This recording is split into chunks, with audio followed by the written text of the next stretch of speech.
Fuck, man, it's like 50 degrees out right now.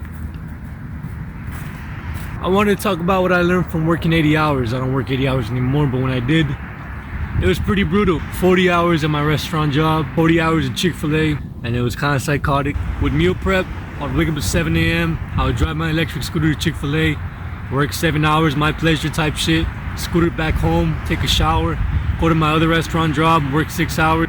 But what made me do that? You don't just work 80 hours because you want to make money. Nobody would want to do that. I didn't care about the money. The money's gone. I had to pay for dental bills, medical bills, college bills. That money is gone. I'm back to living paycheck to paycheck. It really was about the person that I was becoming. If the body, if the mind doesn't need to grow, you're just living in artificial adversity. Nothing beats real adversity. And I had to grow out of necessity. Kind of like right now, like I'm running in the cold. I have to run out of necessity to get warm. You throw a warrior in lions, he has to learn how to fight. You throw a kid in water, he has to learn how to swim. Because a lot of people complain about jobs. Oh, I hate this fucking job. If you had no job, you would have no structure. You should be grateful for your job because it gives you responsibility, a discipline, a time to be there at 3 p.m. You gotta show up. It gives you structure you can't give yourself. The reason you have a shitty job is because you can't structure your own time. Now, from the moment I wake up to the sunset, I am working. I am working on myself.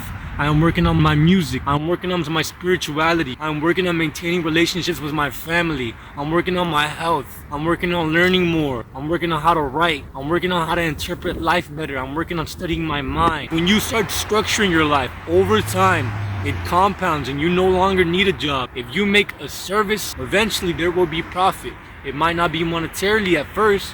When I started doing my music, it came in as equipment. People started giving me equipment. I started off with a Guitar Hero fucking mic, but I wanted to do it so bad, I found the time to structure time into my busy college life. And when you get to bed, you should be slightly exhausted. Going to bed should come with ease. You should be slightly mentally exhausted, slightly physically exhausted. If you're not meeting those requirements, you're not putting your all in. Being on the edge of discomfort every single day, you're bound to grow slowly and gradually the same way a tree does. What do you mean you have insomnia? I'm tired when I get home. I'm exhausted. I walked home. I walked for an hour. I exercised. I went to work. I worked on my music, called my parents, maintained the relationships I have with my family, with my friends. It should be exhausting. Do you think that when you reach paradise, there will be less responsibilities?